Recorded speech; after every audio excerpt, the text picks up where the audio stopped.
بسم اللہ الرحمن الرحیم۔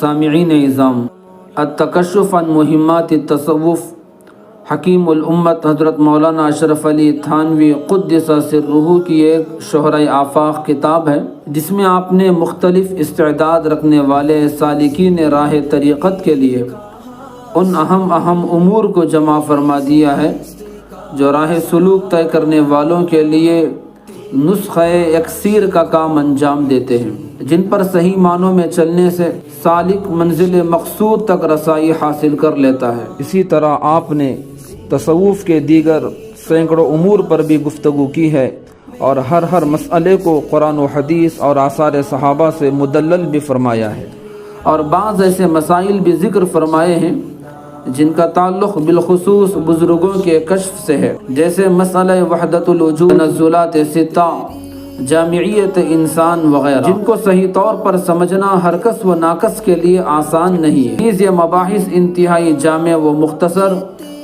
اور مقفع و مسجع عبارتوں میں مذکور ہیں، جس کی وجہ سے ان کا سمجھنا اور بھی زیادہ گرانی کا باعث ہے۔ جنوب ہند کی عظیم علمی و عرفانی مایہ ناز شخصیت، ہم سب کے مربی و استاذ فقیہ العصر حضرت اقدس مولانا مفتی محمد شعیب اللہ خان صاحب دامت برکاتہم نے بعض سالکین کو التکشف عن مہمات التصوف پڑھنے کا حکم فرمایا، تو ان کو تنزلات ستہ و جامعیت انسان کی بحث سمجھنے میں دقت پیش آئی۔ انہوں نے حضرت والا سے رجوع کیا اور اس مقام کو حل کرانے کی گزارش کی، تو حضرت والا نے کمال شفقت سے ان کی دستگیری فرمائی اور ان ابحاث کو، جو کہ خالص کشفی و ذوقی ہیں، قرآن و حدیث، مفسرین و محدثین اور صوفیہ و مشائخ، بالخصوص اکابر چشت و مشائخ نقشبند کے کلام کی روشنی میں سیر حاصل مباحث کے ذریعے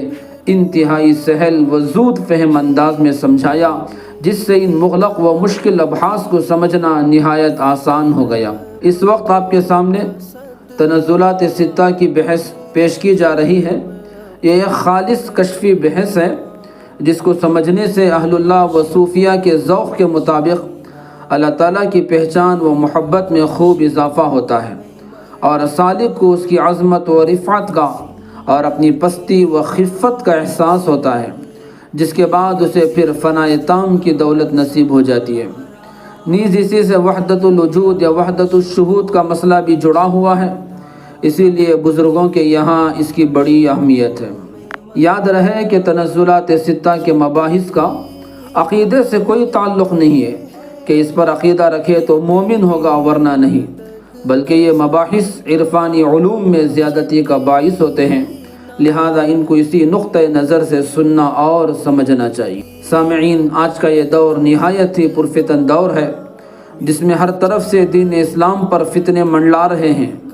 تصوف و سلوک کے نام پر بھی فتنوں کا ایک سلسلہ جاری ہے، جس میں باطل پرور لوگ حقائق دینیہ و معارف شرعیہ کی منمانی و غلط تشریحات کر کے دین کی شبیہ کو بگاڑ رہے ہیں، اور تصوف و سلوک کے نام پر لوگوں کو گمراہ کر رہے ہیں۔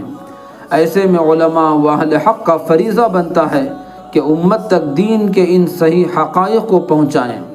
اس کے لیے ضروری ہے کہ اہل علم ان حقائق کو پڑھیں، سمجھیں اور ایسے حضرات سے ان حقائق کو اخذ کریں جو ان کے صحیح شناور و رسیہ ہیں۔ چونکہ حضرت والا کی یہ نہایت ہی خاص مجالس ہوتی تھی، جن میں کچھ ہی لوگوں کو شرکت کی اجازت ہوتی تھی، اس لیے دیگر سالکین طریقت اور شائقین راہ الفت، علماء و صلحاء کے نفع کے لیے اس وقت ان کو مفتی شعیب اللہ یوٹیوب چینل پر نشر کیا جا رہا ہے۔ اللہ تعالیٰ ان کو سب کے لیے نافع بنائے اور حضرت والا دامت برکاتہم کے مقام و مرتبے میں خوب اضافہ فرمائے، اور ساری امت کی جانب سے آپ کو اجر جزیل عطا فرمائے، آمین یا رب العالمین۔ بسم اللہ الرحمن الرحیم، الحمد للہ رب العالمین، والصلاة والسلام علی سید الانبیاء و اشرف المرسلین وعلی آلہ وصحبہ اجمعین، اما بعد۔ اس وقت ہم لوگ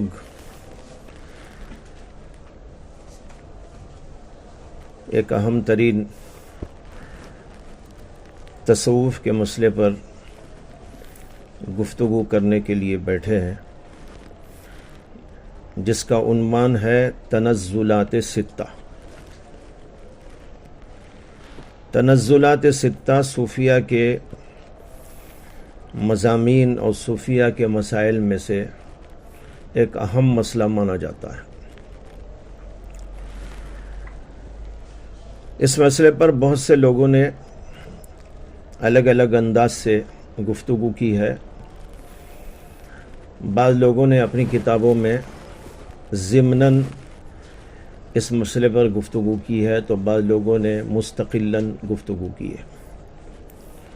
حضرت حکیم الامت مولانا اشرف علی تھانوی رحمۃ اللہ علیہ نے التکشف کے اندر اس مسئلے پر روشنی ڈالی ہے، اور مختصر اور جامع کلام اور مقفع و مسجع کلام اس کے اندر لکھا ہے۔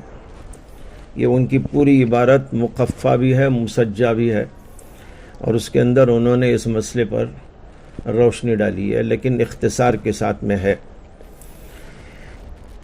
اس لیے میں عبارات کو حل کرنے کے بجائے مسئلے پر گفتگو کرنا چاہتا ہوں، اس سے کہ عبارت کو حل کریں گے تو عبارت خود جو ہے حل کرنے کے لائق ہے، اور اس کی جو عبارت مقفع مسجع ہے وہ خود ایک مستقل مسئلہ ہے۔ پھر یہ مسئلہ ایسے ہی ہو جائے گا جیسے کوئی شرح جامی پڑھے اور نحو کے لیے، تو جس طرح شرح جامی نحو کے بجائے کچھ اور ہم کو دیتی ہے، اسی طرح یہاں بھی ایسے ہی ہو جائے گا۔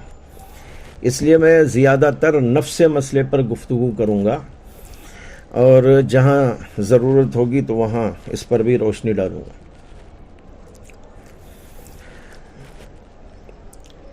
یہاں پر بنیادی طور پر کچھ باتیں ہیں جس کو پہلے سمجھ لینا چاہیے، جس کے بعد یہ مسئلے پر روشنی ڈالی جا سکتی ہے۔ سب سے پہلی بات یہ ہے کہ ہم سب جانتے بھی ہیں، مانتے بھی ہیں کہ اللہ تعالیٰ کی ذات واجب الوجود ہے، اور وہ اپنی ذات سے موجود ہے، ہمیشہ سے ہے، ہمیشہ رہنے والی ذات ہے، اور یہ بھی بالکل ظاہر ہے کہ وہ جب سے ہے اس کا بھی کوئی تعین نہیں، کب تک ہے وہ سوال بھی متوجہ نہیں، وہ ہمیشہ سے ہے، ہمیشہ رہے گا۔ اور اس وقت سے اللہ کی ذات موجود ہے جبکہ کائنات کا کوئی ذرہ بھی موجود نہیں تھا، نہ زمین، نہ آسمان، نہ چاند، نہ سورج، نہ فرشتے، نہ کوئی اور مخلوق، سب ناپید تھے اور اللہ کی ذات موجود تھی۔ اس سے اتنی بات سمجھ میں آ رہی ہے کہ ایک وقت ایسا گزرا ہے، ایک وقت ایسا گزرا ہے کہ ذات واجب الوجود اپنے ذات مطلق کے ساتھ موجود تھی، جبکہ کوئی ذرہ کائنات بھی موجود نہیں تھا۔ اللہ کی ذات موجود تھی، ہمیشہ سے ہے، ہمیشہ رہے گی۔ پھر اس کے بعد یہ کائنات وجود میں آئی جب اللہ نے چاہا، اور اللہ نے اس کائنات کو جو پیدا کیا، اس پیدا کرنے کی کیفیت کیا تھی، اس پر صوفیاء کرام کلام کرتے ہیں، اور اسی میں سے یہ مسئلہ بھی ہے۔ یہ اس کے اندر بتایا جاتا ہے کہ اللہ تبارک و تعالیٰ نے اس کائنات کو جو پیدا کیا، تو کائنات کے پیدا کرنے کا کیا انداز تھا، کیا طریقہ تھا، اور کس طرح یہ کائنات وجود کے اندر آئی۔ تو جب اللہ تبارک و تعالیٰ نے پیدا کرنا چاہا تو اپنے صفات اور اپنے اسماء کا پرتو ڈالا، اور اسماء و صفات کے پرتوں سے یہ پوری کائنات وجود میں آ گئی۔ یہ ایک بات ہے جو ذہن میں آپ کو رکھنا ہے۔ دوسری بات جو آگے اسی سے متعلق ہے کہ اللہ تعالیٰ نے یہ چاہا کہ بندوں پر میں ظاہر ہوں، جیسے کہ ایک حدیث كنت كنزا مخفيا فأردت أن أعرف فخلقت الخلق. اس میں تو بحث ہے کہ یہ حدیث ہے یا نہیں ہے. اکثر بیشتر علماء تو کہتے ہیں کہ حدیث نہیں ہے، کسی بزرگ کا قول ہے. لیکن ملا علی قاری اور بعض ائمہ کی تحقیق یہ ہے کہ واقعی یہ لفظ سے تو ثابت نہیں ہے، لیکن اس کا معنی اور مفہوم دیگر دلائل سے ثابت ہے. اس سے اگر اس کو کہا جائے کہ یہ ثابت شدہ مضمون ہے تو اس میں کوئی غلطی نہیں. تو بہرحال اللہ تعالیٰ نے جب چاہا کہ کائنات اپنے آپ کو ظاہر کرے تو پھر اللہ تعالیٰ نے اس کائنات کو وجود میں لایا. اور انسانوں کو جو اللہ تبارک و تعالیٰ کے بارے میں علم ہوا وہ انہی کائنات کی چیزوں سے ہوا. اگر یہ کائنات نہ ہوتی تو کون پہچانتا اللہ کو؟ نہ ہم ہوتے، نہ آپ ہوتے، نہ زمین ہوتی، نہ آسمان ہوتا، نہ چاند، نہ سورج، نہ کوئی اور چیز. تو کون جانتا کہ اللہ کیا ہے؟ تو اللہ کو جاننا جو ہوا تو اللہ تعالیٰ نے ان مظاہر سے اپنی پہچان کروائی. اس کے لیے اللہ تعالیٰ نے اس کائنات کو پیدا فرمایا. اور یہ بات اپنی جگہ پر ثابت ہے قرآن و حدیث کے بہت سے دلائل سے کہ اللہ تعالیٰ نے مخلوقات پر غور کرنے کا حکم دیا ہے. یتفکرون فی خلق السماوات والارض. یہ اسی لیے حکم دیا ہے کہ اس کے ذریعے سے مجھے پہچانو.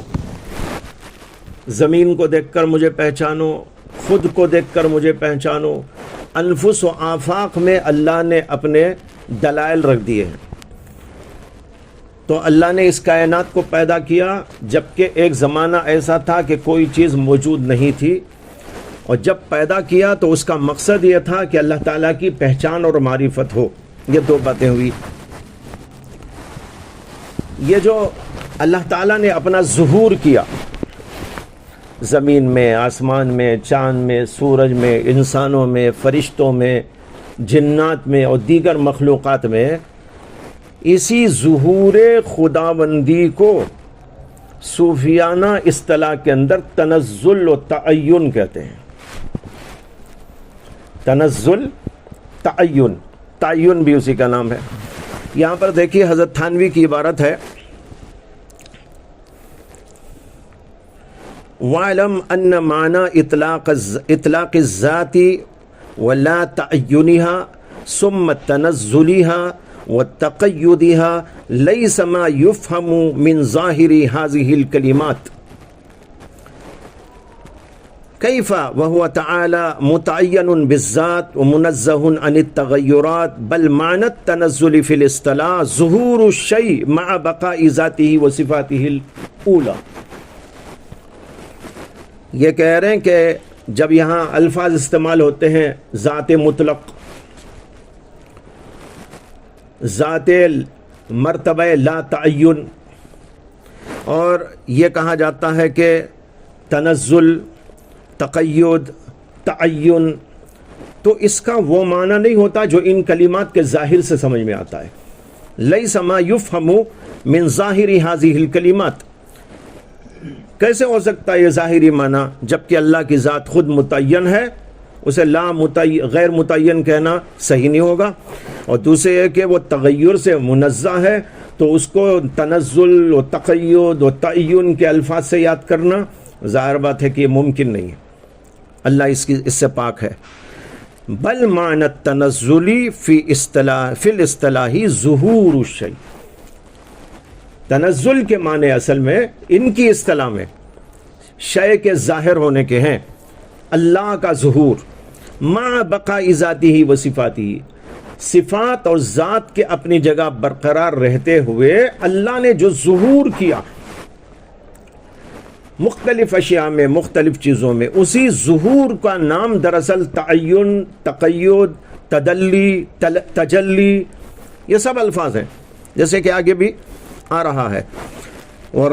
ورادفہ التعین والتجلی والتقید والتدلی، اس کے مرادف الفاظ یہ ہیں.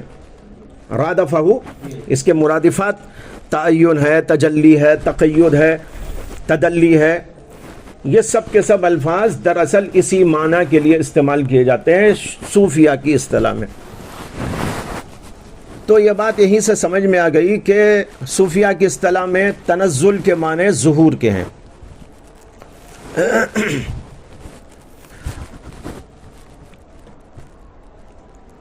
تو یہ دو باتیں ہو گئی، اور تیسری بات بھی آ گئی کہ ظہور تنزل کے معنی کیا ہیں۔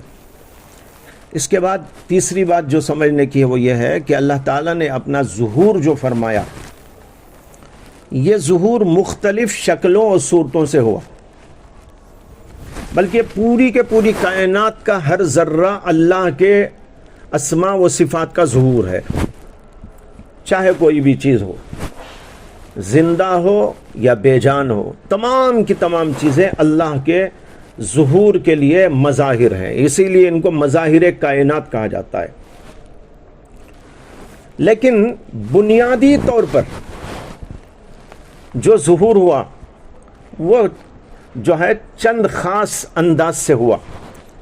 حضرات صوفیہ کرام اسی کو تنزلات ستہ کہتے ہیں۔ یہ ستہ کا جو ہے اتنا تو اللہ تعالیٰ کے ظہور کا اتنا ہے کہ اس کی کوئی انتہا نہیں، ہر ذرہ اللہ کا ظہور ہے، ہر چیز اللہ کا مظاہر، اللہ کا مظہر ہے۔ لیکن بنیادی طور پر جب صوفیہ نے اپنے کشف کے ذریعے محسوس کیا تو ان کو اس کی بنیادیں 6 نظر آئی، اس لیے وہ 6 میں محصور ہوئے۔ اب 6 کے بعد ان کے جو فروعات اور جزیات ہیں وہ لا تعداد ہیں، لا تعد ولا تحصى، جس کی کوئی انتہا ہو ہی نہیں سکتی۔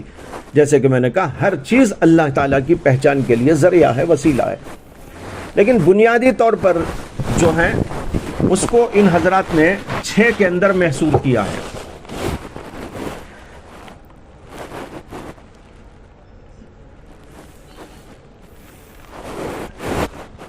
یہاں پر یہ بھی سمجھتے جانا چاہیے کہ اللہ تعالیٰ کا ظہور جو ہوا ان چیزوں کے اندر وہ اللہ کے اسماء و صفات کا ظہور ہے۔ ظاہر بات ہے کہ اللہ کی ذات کا تو نہیں، اللہ کی ذات کی پہچان تو ہے اس سے، لیکن ان میں ظہور جو ہے وہ اللہ تعالیٰ کے اسماء اور اللہ تعالیٰ کی صفات کا ظہور ہے۔ صفت وہ چیز ہوتی ہے کہ اس کا اگر کچھ نام رکھ دیا جائے تو وہی اسم ہے، وہ دونوں ایک ہی چیزیں ہیں، ایک بے نام ایک نامدار۔ جب وہ بے نام ہے تو اسے صفت کہتے ہیں، اور جب اس کا کوئی نام لگ جاتا ہے تو اس پر ایک نام آتا ہے، جیسے رحمان، رحیم، رحم سے رحمان، صفت رحم سے رحمان، رحیم، یا اسی طرح اور جتنے اللہ تعالیٰ کی صفات ہیں ان سے اس کے نام ہو گئے۔ تو نام جو ہوتا ہے وہ اصل میں صفت پر دلالت کرنے والی چیز ہوتی ہے، جیسے علم ذات پر دلالت کرنے کے لیے ہوتا ہے، اسی طریقے پر یہ اسماء صفاتیہ جو ہوتے ہیں وہ کسی نہ کسی صفت کی طرف اشارہ کرنے کے لیے ہوتے ہیں۔ تو ایک ہی چیز ہوئی ہے، تو اللہ کے اندر صفات موجود ہیں اور ان صفات کے اسماء موجود ہیں۔ یہ جو صفات و اسماء کا ظہور اس کائنات کے اندر ہوا ہے وہی دراصل مظاہر کہلاتے ہیں، اسی کو تنزلات کہا جاتا ہے۔ اللہ تعالیٰ کی صفات میں جمالیہ بھی ہیں اور جلالیہ بھی ہیں، ذاتی صفات بھی ہیں، اور جو ہے فعلی صفات بھی ہیں، پھر اجمالی صفات بھی ہیں، تفصیلی صفات بھی ہیں۔ مختلف حضرات علماء کرام نے اللہ تعالیٰ کی صفات پر غور کرنے کے بعد مختلف انداز کی صفات کا ذکر کیا ہے۔ انہی مظاہر کے ذریعے سے ہمیں اللہ کی صفات اور اسماء کا، اور پھر انہی اسماء اور صفات کے ذریعے سے اللہ تبارک و تعالیٰ کی ذات کا علم ہوتا ہے۔ اس کو ایک مثال سے سمجھ سکتے ہیں، اگر ہمیں کسی بادشاہ کے بارے میں علم ہوتا ہے کہ وہ کون اور کیسا ہے تو اس کے اوصاف سے ہوتا ہے، اور اس کے اوصاف کا جو علم ہوتا ہے وہ اس کے اوصاف کے آثار سے ہوتا ہے، اور آثار کا علم ان آثار کے مظاہر سے ہوتا ہے۔ جیسے کسی بادشاہ کے بارے میں جو ہے رحم، وہ رحم کرنے والا ہے، کرم کرنے والا ہے، تو یہ کیسا معلوم ہوگا؟ جب وہ کچھ کرے گا کسی کے ساتھ، رحم کرے گا، کرم کرے گا، غریبوں کے لیے کرے گا، فلاں چیزوں کے لیے کرے گا، اس کو دیکھنے کے بعد پتہ چلے گا کہ اللہ تبارک وہ جو ہے بادشاہ بڑا رحیم ہے، بڑا کریم ہے۔ اس کے بجائے اگر وہ ظلم کر رہا ہے، زبردستی کر رہا ہے، مار پٹائی کر رہا ہے، لوگوں کے ساتھ بدسلوکی کر رہا ہے، وہیں سے سمجھ میں آ جائے گا بھائی ہمارا بادشاہ بڑا جو ہے ظالم ہے اور ایسا ہے اور ویسا ہے، یہ سمجھ میں آتا ہے۔ تو یہ جو غریبوں پر رحم اور غریبوں پر رحم کی شکلیں بادشاہ کی طرف سے ہوتی ہیں، کھانا دینے کے اعتبار سے، پینا دینے کے اعتبار سے، یا ان کے لیے اور مختلف سہولتیں پہنچانے کے اعتبار سے، اس کو دیکھ کر بادشاہ کا رحم سمجھ میں آتا ہے۔ رحم سے بادشاہ کی صفت اور اس کا یہ سمجھ میں آتا ہے۔ اسی طریقے پر اس کائنات کے اندر بھی اللہ تعالیٰ تک پہنچنے کے لیے یہ ذرائع ہیں۔ جب کائنات میں ایسی چیزیں نظر آتی ہیں تو اس سے ہمیں محسوس ہوتا ہے کہ اللہ کی ذات کیسی ہے۔ ان آثار کے ذریعے سے ہمیں صفات کا علم ہوتا ہے، اور صفات کے ذریعے سے اسما کا علم ہوتا ہے، اسما سے صفات کا علم ہوتا ہے، صفات سے ذات کا علم ہوتا ہے۔ یہ ایک موٹی سی مثال ہے اس کے لیے۔ اب آتے ہیں اس بات کی طرف جو حضرات صوفیہ کہتے ہیں۔ اس موقع پر حضرات صوفیہ کہتے ہیں کہ جب اللہ تعالیٰ نے خود کو ظاہر کرنا چاہا تو اس کا ظہور پہلے تو اس کی صفات اجمالیہ سے ہوا، پھر اس کی صفات تفصیلیہ سے ہوا، پھر ان صفات کے مظاہر سے ہوا۔ اور یہ مظاہر کیا ہے؟ یہی مخلوقات۔ تو 3 اسٹیپ ہوئے اس کے۔ پہلا اسٹیپ اللہ تعالیٰ کی صفات اجمال سے اللہ تعالیٰ کا ظہور ہوا۔ دوسرے نمبر پر صفات تفصیلیہ سے اس کا ظہور ہوا۔ تیسرے نمبر پر اللہ تبارک و تعالیٰ کی مخلوقات سے اس کا ظہور ہوا۔ یہ 3 اسٹیپ ہوئے۔ تفصیل تو آگے آئے گی، مختصر یعنی میں بھی تمہید میں ہوں، تمہیدی طور پر کچھ باتیں ذہن میں بٹھا لیجئے۔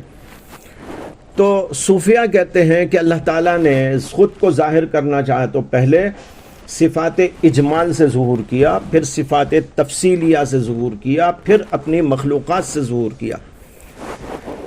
پھر ان مخلوقات کی 3 قسمیں ہیں۔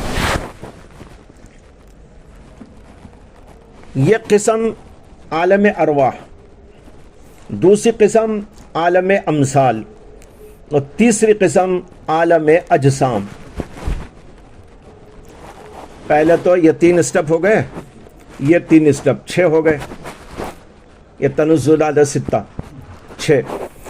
تو پہلے اللہ کا ظہور صفات اجمال سے ہوا، دوسرے نمبر پر صفات تفصیل سے ہوا، نمبر 3 جو ہے مخلوقات سے ہوا۔ پھر مخلوقات 3، عالم ارواح، عالم امثال اور عالم ارواح اجسام۔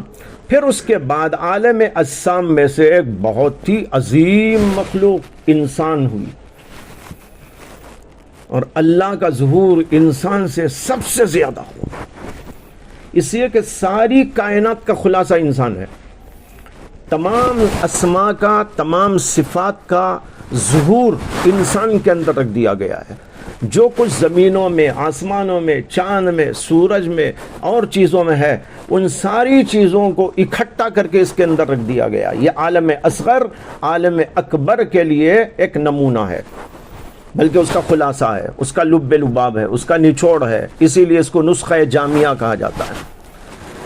تو صوفیہ کی تحقیق یہ ہے جو ان کو ان کے کشف کے ذریعے معلوم ہوئی کہ اللہ تعالیٰ کا ظہور اس طریقے پر ہوا ہے۔ ایک زمانہ ایسا تھا کہ اس میں کوئی چیز نہیں تھی، اللہ تھا اپنی صفات کے ساتھ۔ اس کے بعد اللہ نے چاہا تو مخلوقات کو پیدا فرمایا، پیدا کرنا چاہا تو اپنا ظہور سب سے پہلے صفات اجمال سے، پھر صفات تفصیل سے، پھر مخلوقات سے، پھر مخلوقات میں عالم ارواح، پھر عالم امثال، پھر عالم اجسام سے، پھر آخری درجے میں انسان سے ہوا ہے۔ یہ ہے ترتیب جو حضرات صوفیہ کرام بیان کرنا چاہتے ہیں۔ یہ تو بہت اجمالی گفتگو ہو گئی۔ اس تمہیدی گفتگو کے بعد اب جو ہے اصل بحث کی طرف ہم آ رہے ہیں. اصل بحث کو شروع کرنے سے پہلے یہ سمجھ لینا چاہیے کہ ابھی جو میں نے عرض کیا ہے اس سے یہ بات ثابت ہوئی کہ اللہ تبارک و تعالیٰ کی ذات کا ظہور ان طریقوں سے ہوا ہے. اس میں حضرات صوفیہ کہتے ہیں ان کا نام مراتب وجود ہے. مراتب وجود، اللہ تعالیٰ کے وجود کے مراتب، اور یہیں سے وہ وحدت الوجود والا تصور بھی پیدا ہوا ہے. سمجھے نا؟ اس پر بحث آگے تھوڑی سی کی ہے، میں نے کروں گا. تو مراتب وجود ہے یہ، اللہ تعالیٰ کے وجود کے یہ مراتب. پہلا ذات بحت، یعنی خالص اللہ کا وجود، اس کی بھی تفصیل عرض کروں گا. پھر اس کے بعد صفات اجمال، پھر صفات تفصیل، پھر اس کے بعد مخلوقات میں عالم ارواح، عالم امثال، عالم اجسام، پھر انسان. یہ ترتیب ہے. اس کے اندر حضرات صوفیہ کہتے ہیں کہ ان کو مراتب کلیہ بھی کہا جاتا ہے. شاہ ولی اللہ صاحب نے اپنی کتابوں کے اندر ان کو مراتب کلیہ کے نام سے یاد کیا ہے. عام طور پر صوفیہ مراتب وجود کہتے ہیں، شاہ ولی اللہ صاحب انہی کو جو ہے مراتب کلیہ کہتے ہیں. شاہ صاحب نے اپنی کتاب ہمعات کے اندر یہ لکھا ہے، ان کی عبارت ہے میرے سامنے: اللہ تعالیٰ کی ذات سے یہ محسوس کائنات کیسے ظہور پذیر ہوئی. اللہ تعالیٰ کی ذات سے یہ محسوس کائنات کیسے ظہور پذیر ہوئی، اس کو سمجھانے کے لیے اہل طریقت نے 5 تنزلات مانے ہیں. یہاں پر صوفیہ میں تھوڑا سا اس میں بھی اختلاف ہے، کوئی 5 کہتے ہیں، کوئی 6 کہتے ہیں، کوئی 7 بھی کہتے ہیں. 7 اس لیے کہتے ہیں ذات بحت کو بھی ملا لیتے ہیں اور انسان جو ہے اس کو بھی ملا لیتے ہیں. بیچ کے 6 میں نے عرض کر دیے تھے، 5 عرض کر دیے تھے. اس کے ساتھ وہ شروع والا ذات بحت اور انسان ملا لیے تو 7 ہو گئے. بعض لوگوں نے ذات بحت کو چھوڑ دیا، اس لیے چھوڑ دیا کہ وہ تنزل نہیں ہے، جیسے کہ ابھی آگے بات آئے گی، وہ تنزل نہیں ہے، وہ تو تنزل سے بنا ہے. اس لیے بعض لوگوں نے جو ہے اس کو 6 مانا، اور بعض لوگوں نے انسان کو نکال دیا اس لیے کہ وہ عالم اجسام ہی میں سے ہے، وہ نکال کر 5 کہے. تو بہرحال شاہ صاحب نے اسی کو کہا 5 تنزلات مانے ہیں. ایک تو ذات احد کا درجہ، اس سے دوسرا تنزل وحدانیت میں ہوا، تیسرا تنزل ارواح کا ہے، چوتھا عالم مثال کا، اور 5واں تنزل عالم اجسام کا. یہ ہیں وجود کے تنزلات 5. انہوں نے پہلا اور آخری چھوڑ دیا. پہلا اس لیے چھوڑ دیا کہ حقیقت میں وہ تنزل نہیں، اس کے اوپر تنزل کا لفظ بطور مجاز استعمال ہوتا ہے. اور آخری کا اس لیے چھوڑ دیا کہ عالم اجسام میں وہ بھی داخل ہے. تو یہ 5 تنزلات ہیں. مسئلہ وحدت الوجود میں اس عقدے کو حل کرنے کی کوشش کی جاتی ہے کہ وجود کے یہ مختلف مراتب حقیقتاً ایک وحدت ہیں یا یہ محض دیکھنے میں ایک نظر آتے. یہ ایک عقدہ ہے. یہاں بحث اس کی نہیں ہے اس وقت میں، وہ شاہ صاحب کی عبارت میں وہ بھی آ گیا، اس لیے میں نے نقل کر دیا اسے. یہ ہمعات ان کی ایک کتاب ہے، اس کے اندر حضرت نے لکھا ہے. شاہ صاحب کی عبارت میں دوسرا وحدان کا لفظ ہے، وحدانیت، تو اس سے یعنی صفات اجمالیہ کی طرف اشارہ. ہاں جی ہاں، ایک احدیت ہے اور صفات اجمال کی طرف، وحدانیت صفات تفصیلیہ کی طرف. یہ وہاں آگے تفصیل آ رہی ہے. تو یہ ہیں تنزلات. اور لوگوں نے بھی اس پہ لکھا ہے، میں نے یہاں کچھ نوٹ کیا ہے تاکہ کسی کو کام آ جائے. جیسے عبد الرزاق الکاشی ایک پرانے صوفی اور عالم گزرے ہیں، ان کی کتاب ہے معجم اصطلاحات الصوفیہ عربی. ملا علی قاری بھی ان کے حوالے دیتے ہیں، مرقات میں بھی ان کے حوالے موجود ہیں. اس کے اندر انہوں نے لکھا المراتب الکلیہ، ست، یہاں مراتب کلیہ کا لفظ آیا. مرتبۃ الذات الاحدیہ ومرتبۃ الحضرۃ الالہیہ وہی الحضرۃ الواحدیہ ومرتبۃ الارواح المجردہ ومرتبۃ النفوس العاملہ وہی عالم المثال وعالم الملکوت ومرتبۃ عالم الملک وهو عالم الشہادہ ومرتبۃ الکون الجامع وهو الانسان الکامل. یہ مراتب گنائے ہیں انہوں نے. الذی ہوا مجلل جمیع وصورت جمعیتہ، یہ ہے، یہ ان کی کتاب کی عبارت ہے. تو بہرحال یہ حضرات صوفیہ اجمالاً یہ بیان کرتے ہیں کہ اس قدر جو ہے مراتب بنیادی، جیسے کہ میں نے کہہ دیا ہر چیز تو اللہ کا ظہوری ہے، لیکن مراتب کے لحاظ سے دیکھیں اور ان کی تحلیل کریں، تجزیہ کریں تو یہ مراتب نظر آتے ہیں. ان مراتب میں حضرات صوفیہ ایک اور تقسیم کرتے ہیں، وہ یہ کہ ان میں سے 3 مرتبے مراتب الہیہ کہلاتے ہیں، اور باقی جو مراتب ہیں ان کو مراتب کونیہ کہتے ہیں. ایک سب سے پہلا مرتبہ وہ ذات بحت کا ہے. یہ اس وقت جبکہ ساری کائنات میں کوئی چیز موجود نہیں تھی، ایک مرتبہ وہ. نمبر 2 ظہور صفات اجمالیہ. نمبر 3 ظہور بصفات تفصیلیہ. یہ 3 مرتبے. ان 3 مرتبوں کا نام ہے مراتب الہیہ، اس لیے کہ یہ تینوں مرتبے اللہ کی ذات ہی سے متعلق ہیں. ذات بحت اللہ کی ذات ہے، اس کی صفات اجمالی ہو کہ صفات تفصیلی ہو، وہ بھی اللہ کی ذات ہی سے خاص ہیں، کہیں باہر ان کا وجود نہیں ہے. اس لیے ان کا نام رکھا گیا ہے مراتب الہیہ. باقی جو ہیں وہ مراتب کونیہ یعنی کائناتی. اس کے اندر عالم ارواح بھی ہے، عالم مثال بھی ہے، عالم اجسام بھی ہے، پھر آخری درجے میں انسان بھی ہے. یہ چاروں مراتب، ان چاروں مراتب کا نام ان کے ہاں مراتب کونیہ ہے. کیوں ہے وہ تو آپ کو اسی سے سمجھ میں آ گیا. اب ہم آگے بڑھتے ہیں، مراتب الہیہ کو پہلے لیتے ہیں. یہاں پر حضرت تھانوی کی ایک اور عبارت پر نظر ڈال لیجئے تھوڑا سا. اعلم ان مرتبۃ الاحدیۃ من الحضرۃ الصمدیۃ تسمى بالذات البحت واللا تعین والباطن ومجهول النعت والصفات والغیب المطلق ومقطوع الاشارہ. ومرتبۃ الوحدۃ هي اول مراتب الظہور. آگے چل کر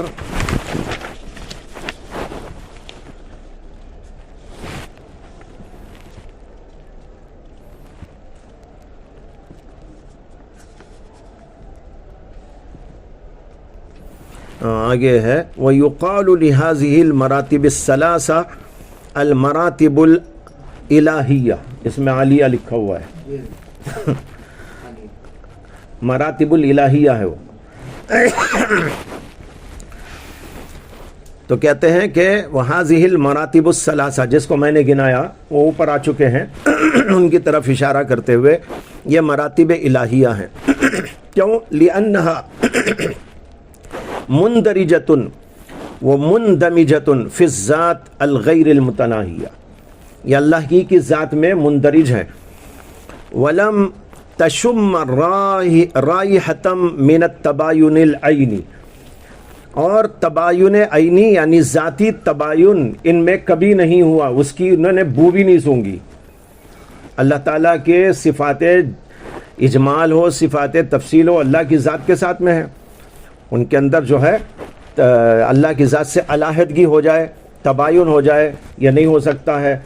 اس لیے جو ہے ان کا نام یہ رکھا گیا. وَإِنْ حَصَلَ بَيْنَهُمَا الْإِمْتِيَازُ الْعِلْمِ، اگرچہ کہ ان میں امتیاز علمی تو ہے، ہم اپنے ذہن کے اعتبار سے، تعقل کے اعتبار سے سمجھ سکتے ہیں.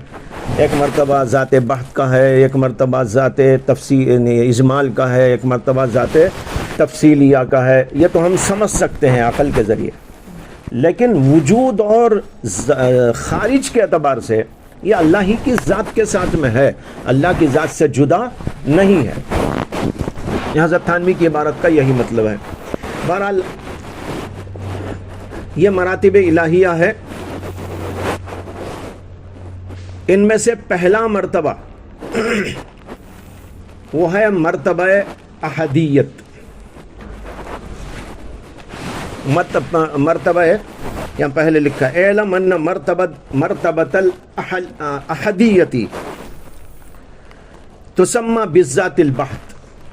اس کا نام ذات بحت بھی ہے، اور بھی کئی نام حضرت نے گنائے ہیں، مقتول، اشارہ وغیرہ وغیرہ، یہ سب نام. یہ پہلا مرتبہ ہے اللہ تعالیٰ کی ذات کا. ذات حق کا یہ مرتبہ وہم و گمان سے بالاتر. یہاں میں نے کچھ عبارت لکھی ہے، اس کو پڑھ رہا ہوں. ذات باری تعالیٰ کے وجود کا پہلا مرتبہ احدیت کہلاتا ہے، اور یہ مرتبہ وہم و گمان سے بالاتر ہے، جہاں کسی اعتبار و تقید کا گزر نہیں. جہاں تقید، اللہ تعالیٰ کو کسی بھی اعتبار سے ہم دیکھیں، پہچانیں، جانیں یا کوئی اعتبار وہاں لگائیں، بالکل نہیں ہو سکتا. اسی لیے اس کو مرتبہ لا تعین کہا جاتا ہے. اس میں کوئی تعین اللہ کی ذات کا نہیں ہے، حتیٰ کہ صفات کا بھی نہیں ہے. سوچ سمجھ کے اعتبار سے اللہ تعالیٰ کی ذات خالص، جس میں کسی قسم کا کوئی اعتبار، کسی قسم کا کوئی تقید، کسی قسم کا کوئی تعین کچھ نہیں ہے. وہ ذات واحد بحت خالص ہے. یہ پہلا مرتبہ. ذات اگرچہ کہ یہاں ایک نقطہ سمجھ لیجئے، ذات اگرچہ کہ اپنی صفات و کمالات سے متصف تھی، وہ کبھی اس سے جدا نہیں ہو سکتی، مگر اس کے صفات و کمالات بھی مخفی و پوشیدہ تھے. اس کے صفات و کمالات بھی مخفی و پوشیدہ تھے. یہ وہ مرتبہ ہے جس میں اس ذات کا نہ کوئی نام، نہ کوئی صفت ظاہر، نہ اس کے لیے کوئی نسبت و اضافت. خالص ذات واحد ہے. صفات اگرچہ ہیں، ہمیں نہیں معلوم، کسی کو نہیں معلوم. نام کیا وہ بھی پتہ نہیں، وہ ہے اپنی جگہ. یہ ایسا موقع ہے اللہ تعالیٰ کی ذات کا. یہ پہلا مرتبہ ہے. امام عارف باللہ شیخ عبد الکریم جیلی، جن کو جیلانی بھی کہتے ہیں، انہوں نے اپنی کتاب الانسان الکامل میں اسی مرتبے کا ذکر کرتے ہوئے لکھا ہے. ان کی ایک کتاب ہے، اس کا نام ہے الانسان الکامل فی الاواخر والاوائل. الانسان الکامل فی الاواخر والاوائل. اس کے اندر وہ لکھتے ہیں الاحدیت عبارت عن مجل الذات لیس للاسماء ولا للصفات ولا لشیء من مؤثراتها فیہ ظہور فہی اسم لصرافت الذات المجردہ عن الاعتبارات. کوئی اعتبار نہیں اس میں، کوئی اضافت نہیں، کوئی نام نہیں، کچھ نہیں. وَهُوَ أَوَّلُ تَنَزُّلَاتِ الذَّاتِ مِنْ ظُلْمَةِ الْعَمَى إِلَى نُورِ الْمَجَالِ. یہ ان کی عبارت ہے، تشریح نہیں کروں گا. اسی طرح امام عبد الغنی نابلسی، انہوں نے اپنی کتاب شرح فصوص الحکم میں اس مرتبے کا ذکر کرتے ہوئے جو الفاظ لکھے ہیں وہ یہ ہیں: اعلم ان الحق تعالی من حیث ذاته العلیہ لا خبر عنہ فی الاکوان ولا کلام فیہ عند ذوی الکمال والنقصان لأنه من هذه الحیثیت غنی عن العالمین ومجہول علی الاطلاق عند جمیع المخلوقین. واہ، عجیب عبارت ہے۔ جاننا چاہیے کہ اللہ تعالیٰ اس اپنی ذات علیہ کے اعتبار سے اس کا اکوان کے اندر کہیں کوئی خبر نہیں ہے۔ اس کے سلسلے میں نہ ذویل کمال کے پاس نہ ذویل نقصان کے پاس کسی کے پاس کوئی کلام بھی نہیں۔ کون کوئی تھا ہی نہیں تو کون کیا بولے؟ نہ زمین نہ آسمان نہ انسان نہ فرشتہ، کچھ نہیں، صرف وہی تنہا ذات ہے، تو اس کا کیا علم؟ اس لیے کہتے ہیں لا خبر عنہ فی الاکوان ولا کمال فی ولا کلام فیہ عند ذوی الکمال والنقصان لأنہ من هذه الحیثیت غنی عن العالمین ومجہول علی الاطلاق، اس کو کوئی جاننے والا نہیں تھا، کوئی اس کو پہچانتا نہیں تھا، ایسے اللہ کی ذات اس وقت میں موجود تھی۔ ایک عبارت علامہ امام مجدد الفسانی کی بھی جی چاہتا ہے سنا دوں آپ کو، اسے کہ وہ اس راہ کے ہندوستان کے سب سے بڑے سمجھنا چاہیے کہ صوفی تھے، عالم بھی تھے۔ انہوں نے لکھا ہے اپنے مکتوبات کے اندر، معلوم ہو کہ حق تعالیٰ سبحانہ کی حقیقت، یہ عبارت بہت اہم ہے، سمجھنے کی ہے۔ کہتے ہیں اللہ تعالیٰ سبحانہ کی حقیقت وجود محض ہے اور کوئی امر اس کے ساتھ ملا ہوا نہیں ہے، اور وہ وجود تعالی ہر خیر و کمال کا منشا اور ہر حسن و جمال کا مبدا ہے۔ وہیں سے سب آیا ہے کمال، وہیں سے آیا ہے ہر کمال، ہر جمال، ہر حسن، ہر خیر۔ اور جو کوئی حقیقی اور وہ جزئی حقیقی اور بسیط ہے، جزئی حقیقی اور بسیط ہے، جس کی طرف ترکیب کو ہرگز راہ نہیں، جس کی طرف ترکیب کے مرکب ہو جائے وہ نہیں، وہ تو بس واحد ہی واحد ہے، نہ ذہنی طور پر نہ خارجی طور پر۔ ذہنی طور پر بھی اللہ تعالیٰ کے بارے میں آپ یہ نہیں کہہ سکتے انسان ہے، مثلا ہاتھ ہے، پیر ہے، فلاں ہے، فلاں ہے، یہ ہے، وہ ہے، مرکب ہے، لیکن اللہ تعالیٰ کا وجود تو خالص واحد ہے، وہ وجود ہی وجود ہے۔ تو اس کو کہہ رہے کہ نہ خارجی طور پر نہ ذہنی طور پر، اور اس حقیقت کے اعتبار سے اس کا تصور میں آنا بھی محال ہے۔ بول سکتے ہم، لیکن ہم سمجھ نہیں سکتے کہ وہ ذات ہے کیسی، آخر اس کے بارے میں کیا تصور لائیں آپ کا جو تصور بنے گا وہ کائناتی امر کے بارے میں بنے گا، یہ کائناتی امر سے ماورا چیز ہے، اس کے لیے کوئی آپ تصور بھی قائم نہیں کر سکتے۔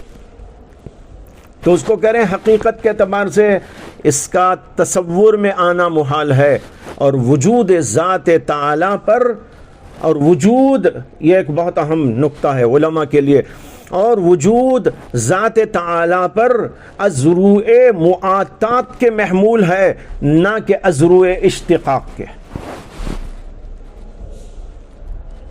سمجھ میں آیا؟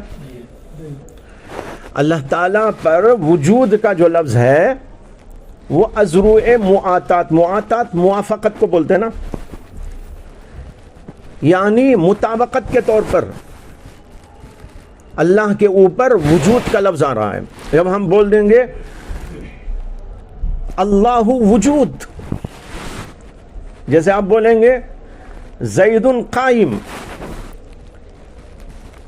زید عادل، یہ حمل معاطات ہے۔ اگر آپ نے کہا زید عدل، یہ حمل اشتقاق ہے۔ زید کو آپ عادل کہیں، یہ حمل معاطات ہے، اور اگر آپ زید کو عدل کہیں تو یہ ازروع اشتقاق ہے۔ اور ازروع اشتقاق جو ہوتا ہے وہ بغیر کسی اور چیز کے ملائے صحیح نہیں ہوتا۔ جیسے آپ کہیں زید عدل تو صحیح نہیں ہے، زید عدل کیسا؟ عدل تو صفت کا نام ہے۔ آپ کہیں گے زید ذو عدل، زید صاحب عدل، یہ لگانا پڑے گا آپ کو۔ اس کو کہتے ہیں جو ہے حمل ازروع اشتقاق، اور ایک ہوتا ہے ازروع معاطات. معاطات میں کسی چیز کو لگانے کی ضرورت نہیں ہوتی. حضرت مجدد الفسانی کی تحقیق یہ ہے کہ اللہ پر وجود کا جو لفظ ہے وہ ازروع معاطات ہے، ازروع اشتقاق نہیں ہے. یعنی آپ یہ غلطی نہ کریں کہ اللہ وجود کہنے سے آپ کہیں اللہ وجود ایسا ہی ہے جیسے ہم زید عدل کہتے ہیں. حضرت مجدد کہتے ہیں ایسا نہیں ہے. اللہ کو آپ کہہ رہے ہیں وجود تو اسی معنی کر ہے جیسے آپ زید کو عادل کہہ رہے ہیں. زید کو جیسے عادل کہہ رہے ہیں حمل معاطات ہے وہ، اسی طرح اللہ کو وجود کہہ رہے ہیں تو وہ بھی حمل معاطات ہے، حمل اشتقاق نہیں ہے. کہ آپ یوں کہیں کہ مطلب یہ ہوگا کہ اللہ ذو وجود، نہیں، اللہ ذو وجود نہیں، اللہ وجود. اللہ وجود ہی وجود ہے، اور جتنی چیزیں کائنات میں ہیں وہ اللہ کے وجود ہی کا پرتو ہیں، اللہ کا وجود ہی وجود ہے. اور حضرت نے ایک اور جگہ پر یہ بیان کیا ہے، اور ایک جگہ نہیں بہت جگہ بیان کیا ہے کہ جتنے یہاں بھی اوپر بھی آیا ہے وجود اللہ تعالیٰ کا ہر کمال اور خیر کا منشا ہے. وہ کہتے ہیں کہ دنیا میں دو ہی چیزیں ہیں، ایک اللہ ہے وجود اور دوسری چیزیں ہیں معدوم. جتنے کمالات کہیں بھی ہیں وہ وجود سے نکلتے ہیں، اور جتنے بھی شرور وہ سب کے سب عدم سے نکلتے ہیں. عدم سے شرور، وجود سے کمال اور خیر اور خوبی نکلتی ہے. تو اس لیے جو بھی کمال آپ کو دنیا میں نظر آ رہا ہے وہ اللہ کے وجود کا ہے، اور جو بھی یہاں شر نظر آ رہا ہے وہ ان معدومات کے اندر سے نظر آ رہا ہے. یہ پہلے تو معدوم تھی نا چیزیں، معدومات ہی تھی. تو جو شر آپ کو نظر آ رہا ہے وہ سب کے سب معدوم ہے. چند دن پہلے میں یہ وحدت الوجود کے مسئلے پر غور کرتے ہوئے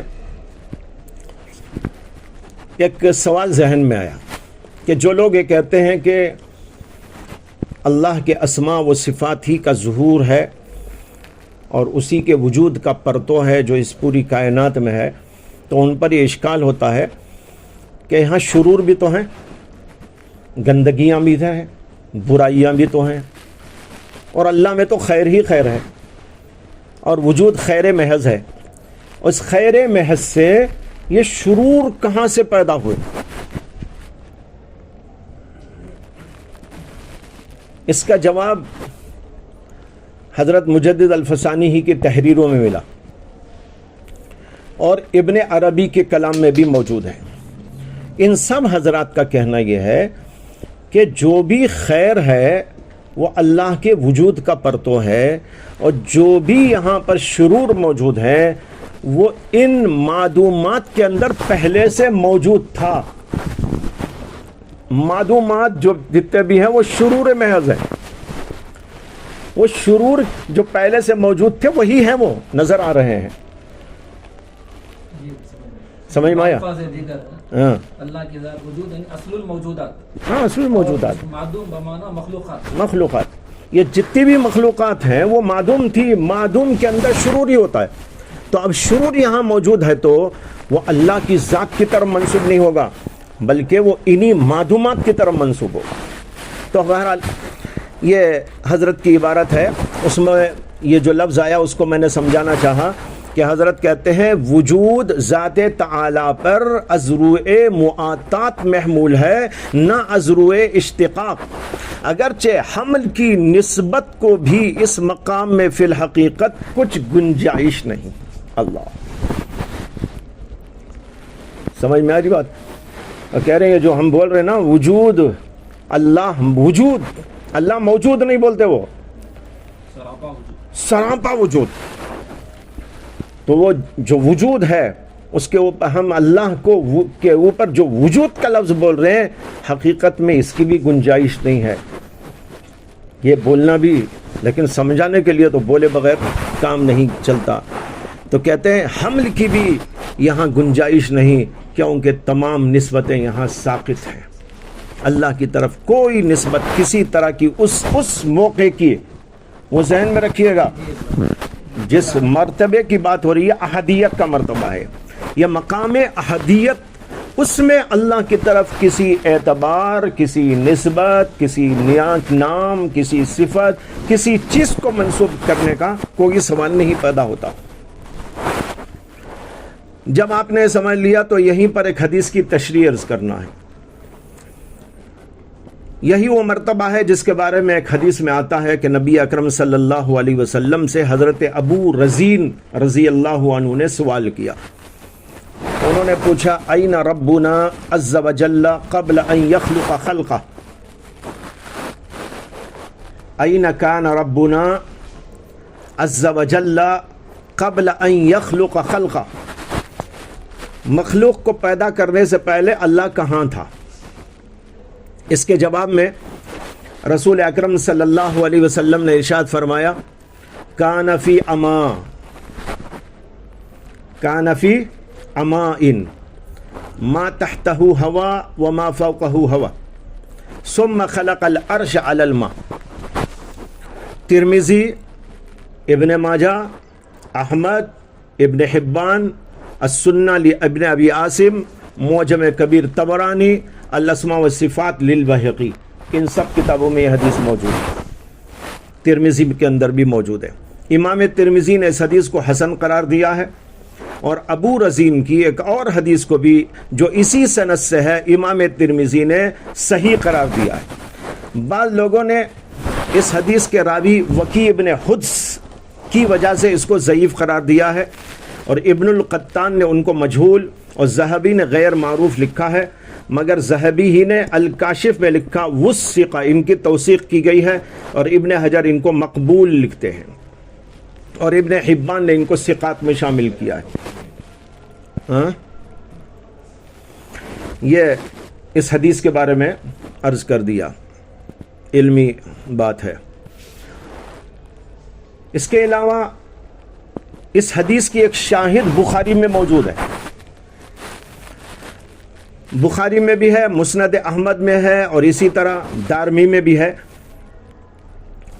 کہ حضرت عمران بن حسین رضی اللہ عنہ کہتے ہیں کہ بعض لوگ یمن سے رسول اللہ صلی اللہ علیہ وسلم کی خدمت میں حاضر ہوئے اور عرض کیا کہ ہم آپ کی خدمت میں دین کا علم حاصل کرنے کے لیے آئے ہیں، اور اس کائنات کی ابتدا کے بارے میں پوچھنے آئے ہیں۔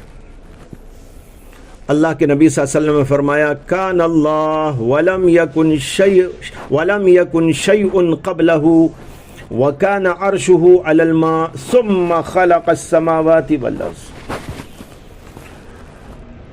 تو اس سے بھی معلوم ہوا، وہی مفہوم اس کا بھی ہوا، کانا فی اما، اما کا لفظ آیا ہے۔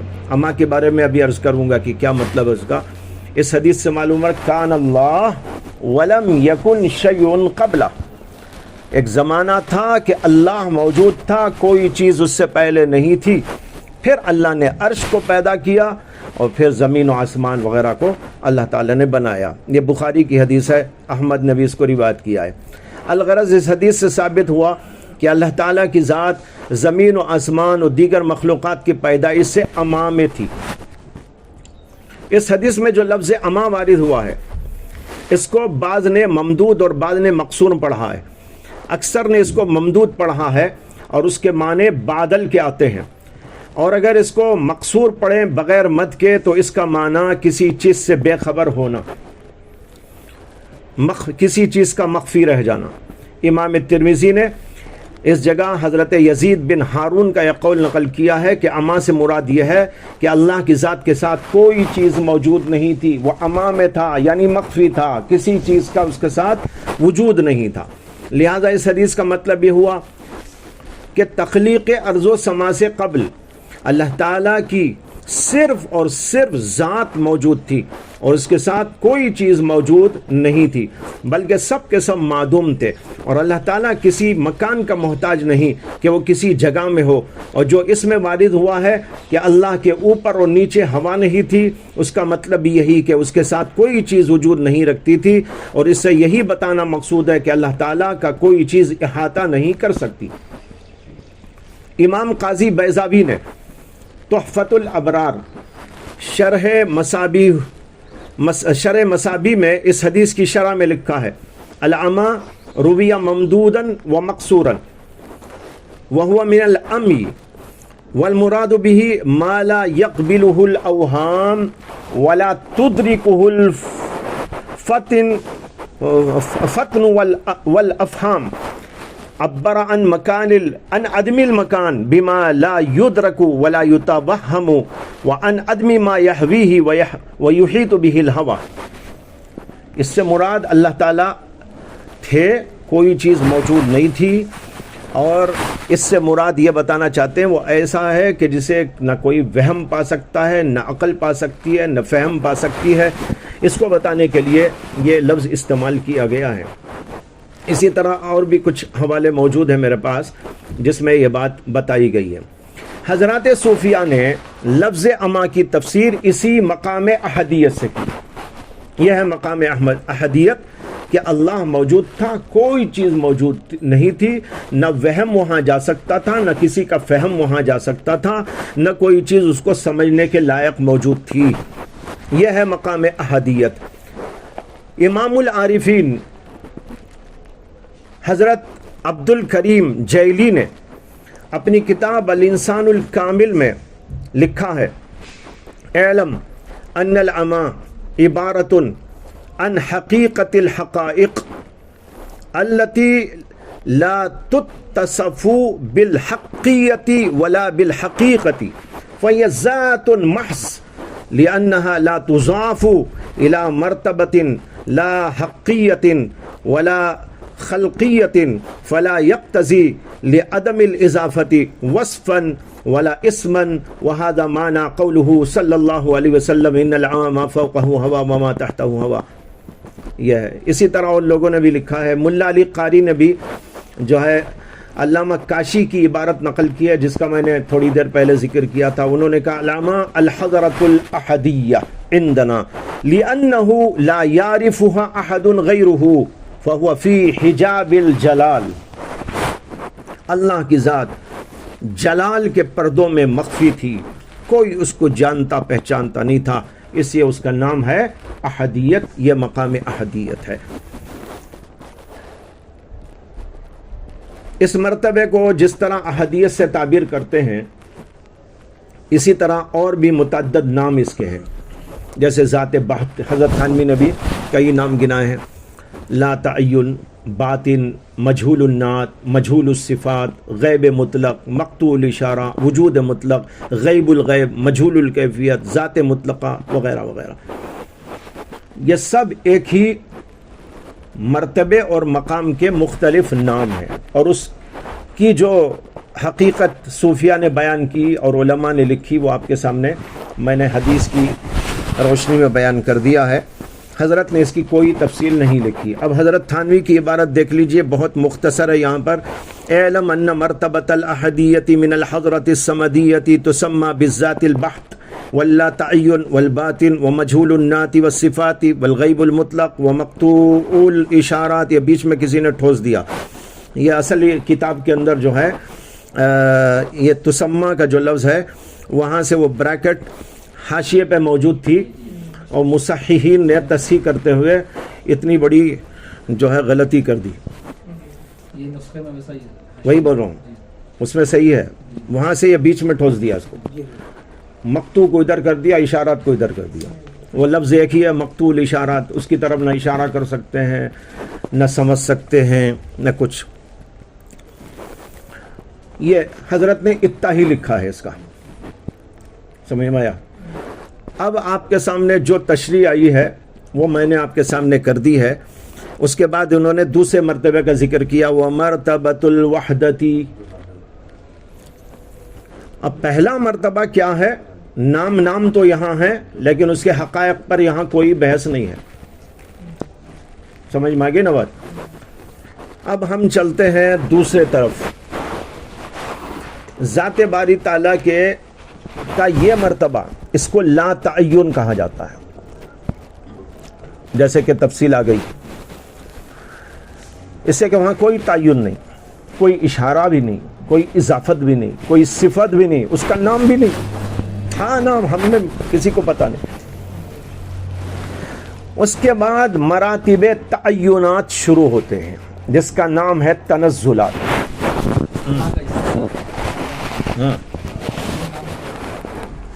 تو یہ نام تو اس میں ذات کے علاوہ جو بات ہے، میں کیا بول رہا ہوں سمجھے ہی نہیں آپ۔ میں یہ بول رہا ہوں صفات بھی موجود تھی، اسما بھی موجود تھے، ذاتی نام بھی موجود تھا، صفاتی نام بھی موجود تھے، لیکن کون جانتا تھا؟ کسے پتا تھا؟ یہاں جو بحث ہو رہی ہے آپ کی نظر سے وہ مقام ہٹ گیا، مقام احدیت۔ مقام احدیت کا معنی ہی یہ ہے کہ وہ ایسی ذات ہے کہ اس کے اندر ہم کسی چیز کا اعتبار کچھ نہیں، وہ ہے اپنی جگہ پر۔ جب سے ذات ہے صفات ہیں، جب سے ذات ہے اسما ہے، سمجھ میں آئے؟ لیکن تعقل، میں نے کہا تعقل میں آپ اس کو الگ کیجئے، علمی ہے نا یہ ایک عبارت آپ کو ابھی سنائی تھی میں نے کہ 3 مراتب شروع کے جو ہیں یہ مراتب علمیہ و مراتب تعقلیہ ہیں۔ اس کا معنی یہ ہے کہ ہم عقل کے ذریعے ان کو سمجھ سکتے ہیں، وجود خارجی کے اعتبار سے نہیں۔ تو یہ پہلا مرتبہ ذات بحت کا ہے، اس میں اللہ کے نام بھی ہیں، صفات بھی ہیں، لیکن ہم جو فرض کر رہے ہیں وہ یہ ہے کہ ایک وہ مقام تھا اللہ تبارک و تعالیٰ کا جس میں ہمارا تصور اس کی ذات سے ہے۔ سمجھ میں آیا؟ یہ اب اس کے بعد مراتب تعین شروع ہوتا ہے۔ جب اللہ تعالیٰ نے اپنے آپ کو ظاہر کرنا چاہا تو جیسے کہ میں نے پہلے بھی عرض کیا کئی طرح ظہور ہوا، انہی کو مراتب ظہور یا مراتب تعینات یا تنزلات کہا جاتا ہے۔ اور وہ حدیث میں نے سنا چکا ہوں جس میں آتا ہے کہ کنت کنزا مخفیہ فاحببت ان اعرف فخلقت الخلق، میں ایک مخفی خزانہ تھا، میں نے چاہا کہ میں پہچانا جاؤں، اس لیے میں نے مخلوق کو پیدا کیا۔ اس حدیث کو اکثر علماء نے موضوع اور من گھڑت قرار دیا ہے، اور لفظ کے اعتبار سے تو واقعی ثابت نہیں، لیکن معنی کے لحاظ سے ثابت ہے۔ امام ملا علی قاری رحمۃ اللہ علیہ نے لکھا ہے اپنی کتاب الاسرار المرفوعہ میں کہ حدیث سندن ثابت نہیں، لفظاً ثابت نہیں، لیکن اس کا معنی صحیح ہے، اور اس پر یہ آیت کریمہ ابن عباس کی تشریح کے ساتھ دلالت کرتی ہے۔ وَخَلَقْتُ الْجِنَّ وَالْإِنسَ إِلَّا لِيَعْبُدُونَ، ابن عباس نے کہا لِيَعْرِفُوا۔ وہ کہتے ہیں اس آیت اور تفسیر کو سامنے رکھنے سے یہ حدیث کا مفہوم ثابت ہوتا ہے۔ وَمَا خَلَقْتُ الْجِنَّ وَالْإِنسَ إِلَّا لِيَعْبُدُونَ، اے لیعرفون، میں نے اپنی پہچان کے لیے پیدا کیا ہے، اور وہاں وہی مضمون آیا، تو لہٰذا آیت کی اس تفسیر کی روشنی میں یہ مضمون ثابت ہو جاتا ہے۔ بہرحال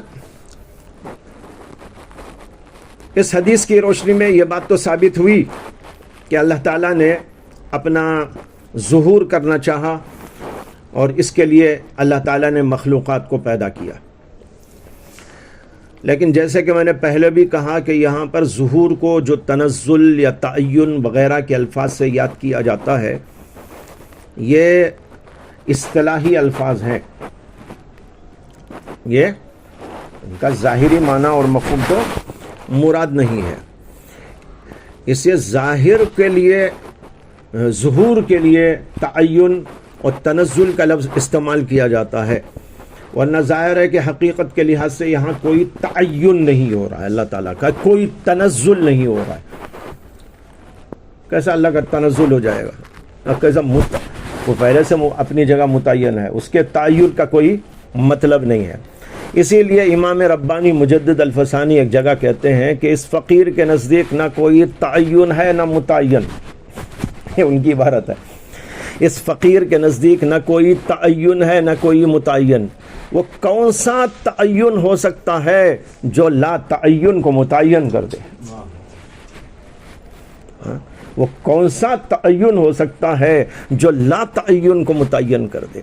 پھر انہوں نے لکھا یہ الفاظ شیخ ابن عربی اور ان کے ماننے والوں کے مذاق پر ہیں، اگر اس فقیر کی عبارت میں اس قسم کے الفاظ واقع ہوئے ہیں تو اس کو از قسم صنعت مشاکلہ سمجھنا چاہیے۔ کہیں انہوں نے بھی ایسے الفاظ استعمال کیے ہیں، تو یہاں وضاحت کر دی کہ میرے عبارت کے اندر ایسے الفاظ آئے ہیں تو صنعت مشاکلت ہے، ان کے جواب میں یا کہیں اس کے جیسے الفاظ کو استعمال کر لیا، ورنہ حقیقتاً ایسا نہیں ہے۔ تو بہرحال وہ، لیکن حضرت کی جو اس عبارت میں بات آئی ہے، نہ کوئی متعین نہ کوئی تعین، اور پھر انہوں نے کہا کہ ان کے مذاق کے مطابق ہیں، تو یہ تعبیر کے اندر اختلاف ہے۔ سمجھ میں آیا؟ لفظ تعین کی تعبیر میں اختلاف ہے، لفظ ظہور میں ان کو اختلاف نہیں ہے۔ بات سمجھ میں آ رہی ہے؟ یعنی یہ ہے کہ ابھی میں نے آپ کو بتایا کہ حضرات صوفیہ تنزلات کا لفظ استعمال کرتے ہیں، تعینات کا لفظ استعمال کرتے ہیں، مگر مراد ان کی ظہور ہے۔ حضرت تھانوی نے بھی وضاحت کر دی، مراد ظہور ہے۔ ابن عربی کے پاس بھی وہی مراد ہے، مجدد الفسانی کے پاس بھی وہی مراد ہے، سارے صوفیہ کے پاس بھی وہی مراد ہے۔ اب حضرت کو جو اعتراض ہے وہ لفظ تعین و تنزل پر اعتراض ہے، مقصد پر نہیں ہے۔ بات سمجھ میں آ رہی ہے؟ یہ لفظ کیوں؟ یہ ان کے مذاق کے مطابق انہوں نے استعمال کیا، میرا مذاق تو اسے بھی گوارا نہیں کرتا، یہ بولنا چاہ رہے ہیں حضرت۔ ورنہ تو مفہوم کے اندر ان کو کوئی اشکال نہیں ہے کہ واقعی اللہ تعالیٰ کا ظہور ہوا، انہوں نے خود کئی جگہ اس کی بحثیں کی ہیں۔ امام ربانی نے عقائد اہل سنت کا ذکر کرتے ہوئے صوفیہ کے نزدیک تنزلات کا مطلب یوں واضح کیا ہے، خود وہ کہہ رہے ہیں صوفیہ جو تنزلات خمسہ ثابت کرتے ہیں وہ مرتبہ وجوب میں تغیر و تبدل کی قسم سے نہیں ہے۔ اللہ تعالیٰ کے اندر کچھ تغیر و تبدل ہو، وہاں سے یہاں آ گیا، وہاں سے چلا گیا، تعین و تنزل ہو گیا، یہ معنی نہیں ہے، کیونکہ یہ تو کفر و گمراہی ہے، یہ ماننا تو کفر و گمراہی ہے، بلکہ ان تنزلات کو حق تعالیٰ کے کمال کے مراتب ظہورات میں اعتبار کیا ہے۔ یہ مطلب ہے اس کا، بغیر اس بات کے کہ حق تعالیٰ کی ذات و صفات و افعال میں کوئی تغیر و تبدل راہ پائے۔ تو انہوں نے خود مانا ہے ظہورات، لیکن وہ لفظ تعین یا لفظ تنزل کے لیے جو ہے اختلاف کر رہے ہیں کہ وہ مناسب نہیں دیکھتا مجھے۔ بہرحال یہ وضاحت پہلے بھی ہوئی یہاں، اور وضاحت اس کی ہو گئی کہ ظہورات کو دراصل تنزلات سے تعبیر کیا جاتا ہے۔ تو ایک مرتبہ وہ ہو گیا احدیت کا، اب مراتب تعین، اسی پر وہ بحث آ گئی تھی، مراتب تعین یا تنزل جو کہا جاتا ہے اصل میں ظہور ہے، اس کا جو ہے سلسلہ ہے۔ ان میں سے دو مرتبے اب جو آئیں گے وہ مراتب الہیہ کہلائیں گے، پھر اس کے بعد جو 4 مرتبے آئیں گے وہ مراتب کونیہ کہلائیں گے۔ مرتبہ احدیت کے بعد جو سب سے پہلا مرتبہ ہے وہ مرتبہ تعین اول ہے، اس کا نام ہے وحدیت یا وحدت۔ وہ احدیت اور یہ وحدت یا وحدیت دونوں طرح بول سکتے ہیں۔ اس مرتبے میں اللہ تبارک و تعالیٰ کو اور اللہ تعالیٰ کو خود اور اپنے اسماء و صفات کو اور مخلوقات کو اجمالی طور پر نہیں، عبارت اس مرتبے میں اللہ تعالیٰ خود کو اور اپنے اسماء و صفات کو اور مخلوقات کو اجمالی طور پر جانتا ہے۔ اس کا مطلب یہ نہیں ہے کہ اس سے پہلے نہیں جانتا تھا،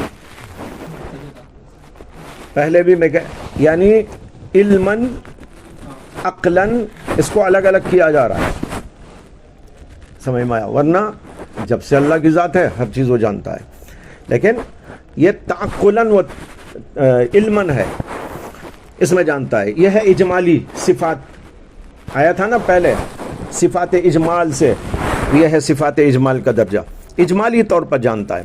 اور عالم اس کی ذات کے ساتھ علماً متحد ہے، یعنی کہیں اور وجود نہیں ہے کسی چیز کا، اللہ تبارک و تعالیٰ کے ساتھ ہے اس کا علم. اور اس کی صفات میں بھی کوئی الگ الگ امتیاز نہیں کہ صفت علم، صفت قدرت یہ الگ الگ ممتاز ہوں، بلکہ تمام صفات بھی اجمال کے درجے میں ہیں. اور عالم اور مخلوقات بھی اجمالاً ذات باری کے ساتھ علماً متحد ہے. یہ دوسرا درجہ ہے. اس میں اللہ تعالیٰ کی ذات اپنے صفات اجمال کے ساتھ ظہور پا رہی ہے. اللہ تبارک و تعالیٰ کائناتی امور کو جو بھی وہ پیدا کرنے والا ہے، عدم سے وجود میں لانے والا ہے، ان کا اجمالی طور پر ایک نقشہ رکھتا ہے. اس کی مثال یہ دی جا سکتی ہے کہ ایک انجینئر جب کوئی مکان بنانا چاہتا ہے، ارادہ کرتا ہے، تو اس مکان کا ایک نقشہ اس کے خیال میں وہ تیار کر لیتا ہے، مگر اس اجمال کے ساتھ کہ بس ایک مکان تیار کرنا ہے، اس کی تفصیلات میں نہیں جاتا. ابھی وہ اس کا تفصیلی خاکہ نہیں بناتا. اسی اجمالی طور پر مخلوقات کے جاننے و پہچاننے اور اپنے اسماء و صفات کو اجمالاً جاننے و پہچاننے کا مرتبہ وحدیت ہے. جیسے کہ ایک انجینئر اپنے نقشے میں اجمالاً ایک مکان بنانا ہے، اچھا یہاں مدرسہ بنانا ہے، ٹھیک ہے، اس کے بعد وہ نقشہ تیار کرتا ہے. اس میں تفصیلات آتی ہیں، اتنے کمرے، اتنے یہ، اس کا ڈیزائن، اس کا یہ انداز وغیرہ وغیرہ. تو یہ مرتبہ وحدیت کہلاتا ہے، جس میں اللہ تبارک و تعالیٰ اجمالاً ان چیزوں کا علم رکھتا ہے. اس مرتبے کے اور بھی نام ہیں، ان میں سے ایک بہت اہم نام اس کا ہے حقیقت محمدی. حقیقت محمدی، جس میں یہ ہوتا ہے کہ اللہ تبارک و تعالیٰ اپنے اسماء و صفات کے اجمال میں اور ساری مخلوقات کو اجمالاً جانتا ہے. اس کا نام حقیقت محمدی بھی ہے. اس کے علاوہ علم مجمل، علم ذاتی، حقیقت الحقائق وغیرہ بھی اس کے نام ہیں. اس کا نام حضرات صوفیہ جو حقیقت محمدی رکھتے ہیں، وہ کہتے ہیں کہ اللہ تعالیٰ کا ظہور سب سے اول حقیقت محمدی میں ہوا. اول ما خلق اللہ نوری، حدیث اس سے ان کا استدلال ہے. پھر اس کے بعد دیگر مراتب کا ظہور ہوا. اس لیے اس مرتبے کا نام ان کے نزدیک حقیقت محمدی، کہ اللہ تعالیٰ نے جب مخلوق کو بنانے کی طرف ارادہ فرمایا تو سب سے پہلے محمد الرسول اللہ صلی اللہ علیہ وسلم کے نور کو بنانے کا. اول ما خلق اللہ نوری، اس لیے صوفیہ کے ہاں اس کا نام ہے حقیقت محمدی. امام ربانی مجدد الفسانی حضرت تھانوی نے اس مرتبے کا صرف نام لیا ہے. دیکھو آگے کہہ رہے ہیں ومرتبۃ الوحدہ ہی اول مراتب الظہور لمن لہ المجد وحدہ وہی بدء التعینات. یہ تعینات کی ابتدا ہے.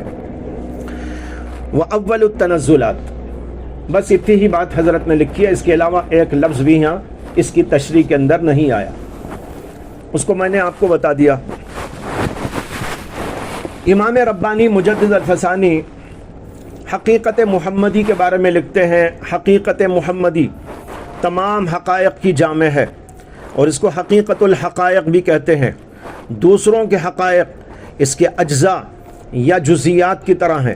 نیز لکھتے ہیں حقیقت محمدی جو کہ ظہور اول اور حقیقت الحقائق ہے، اس معنی سے کہ دوسرے حقائق خواہ وہ انبیاء کے حقائق ہوں یا ملائکہ کے حقائق ہوں، اس کے لیے ظلال کی طرح ہیں، اس کے لیے ظلال کی طرح ہیں. اور وہ حقائق کی اصل ہے. نبی اکرم صلی اللہ علیہ وسلم کا ارشاد ہے اول ما خلق اللہ نوری، کہ اللہ نے سب سے پہلے میرے نور کو پیدا کیا. تو لازماً رسول اللہ صلی اللہ علیہ وسلم تمام حقائق اور خداوند تعالیٰ کے درمیان واسطہ ہوں گے، اور ان کے وسیلے کے بغیر کسی کو بھی مطلوب تک رسائی ناممکن اور محال ہے. بہت عجیب بات. اس کے بارے میں مجدد الفسانی نے اور جگہ بھی بہت کلام کیا ہے. سمجھ میں آیا؟ اللہ تعالیٰ نے سب سے پہلے آپ کے نور کو پیدا کیا، وہیں سے ساری کائنات ظہور میں آئی. اور پھر وہ حدیثیں بھی ہم پڑھتے ہیں جس کے اوپر بحث بھی ہے کہ کیا ہے وہ، ہاں وہ ہے، اس طرح کئی حدیثیں ہیں اس طرح کی. یہ سب حدیثیں مفہوم کے لحاظ سے صحیح ہیں. سمجھ میں آیا؟ یہاں پر یہ علمی بات یاد رکھنے کی ہے کہ حدیثوں کے ساتھ جو چیزیں ہمارے سامنے آتی ہیں ان میں بیچ میں کچھ راویوں کی جو گڑبڑ کی وجہ سے، غلط راوی آنے کی وجہ سے ہم اس پر اعتماد نہیں کرتے ہیں. لیکن اعتماد نہ کرنے کا مطلب یہ نہیں ہے کہ اگر وہ دیگر دلائل سے مضمون ثابت ہو تو اس کا بھی انکار کیا جائے. اب جیسے میں نے ابھی آپ کے سامنے بتایا کہ کنت کنزم مخفیہ، وہ حدیث ملا علی قاری لکھ رہے ہیں کہ قرآن سے ثابت ہے یہ مضمون. ما خلقت الجن والانس الا لیعبدون، ابن عباس کہتے ہیں لیعرفون. بالکل ہو بہو تو مفہوم ہے وہ، الفاظ چاہے نہ ہو لیکن ہو بہو آیت ہی کا مفہوم ہے جو حدیث میں ادا کیا گیا ہے کہ میں کنز مخفی تھا، میں نے اپنے آپ کو پہچانوانا چاہا تو میں نے مخلوق کو پیدا کیا. یہاں کہہ رہے ہیں وما خلقت الجن والانس الا لیعبدون لیعرفون. تو جو مضامین دیگر دلائل سے، دلائل شرعیہ سے ثابت ہو جائیں تو ان کو لیا جانا چاہیے، اگرچہ کہ الفاظاً وہ ثابت نہ ہو یا سنداً ثابت نہ ہو. تو بہرحال یہ بہت اہم عبارت تھی جس کو میں نے نقل کیا، حقیقت محمدی، کہ اللہ نے سب سے پہلے آپ کو پیدا کیا، وہیں سے پوری کائنات کو وجود دیا گیا ہے. اس لیے چاہے انبیاء ہوں، چاہے اولیاء ہوں، غوث و قطب ابدال ہوں یا عام مخلوقات ہوں، ان سب کو جو فیض رسانی ہوتی ہے وہ محمد الرسول اللہ صلی اللہ علیہ وسلم کے واسطے سے ہوتی ہے. آپ کے واسطے کے بغیر کسی اور کا کچھ کام نہیں چل سکتا. یہی تو وجہ ہے کہ اللہ نے پیغمبروں سے بھی عہد لیا تھا، قرآن میں موجود ہے. ورنہ انبیاء سے کیوں لیا جاتا؟ سوچنے کی بات ہے. یہ طے ہے کہ آپ آخر میں آئیں گے، تمام انبیاء کے بعد آئیں گے، اور یہاں قرآن بتا رہا ہے کہ تمام انبیاء سے وعدہ لیا گیا کہ جب محمد صلی اللہ علیہ وسلم آئیں گے تو ان پر ایمان لانا ہے، یہ کرنا ہے، ان کا ساتھ دینا ہے. یہ آیا عقلی طور پر سوال پیدا ہوتا ہے کہ بھائی جب طے ہے کہ آپ آخر النبی، اور انبیاء کو بھی بتایا گیا کہ آپ کے بعد وہ آئیں گے، موسیٰ کو معلوم تھا بعد میں آئیں گے، عیسیٰ کو معلوم تھا بعد میں آئیں گے، ہر نبی کو معلوم تھا وہ آخری النبیین ہے. جب وہ آخر النبیین ہیں تو ان سے وعدہ لینے کا مطلب کیا؟ معلوم ہوا کہ یہ وعدہ جو ہو رہا ہے وہ اس اعتبار سے وعدہ ہے. اگر ان حقائق کا انکار کر دیں تو بہت سی آیات کو بھی آپ فٹ نہیں کر سکیں گے. یہ بہت اہم بات ہے جو عرض کر رہا ہوں، اس نقطے پر غور کیجئے. وہ آیت کیا ہے مجھے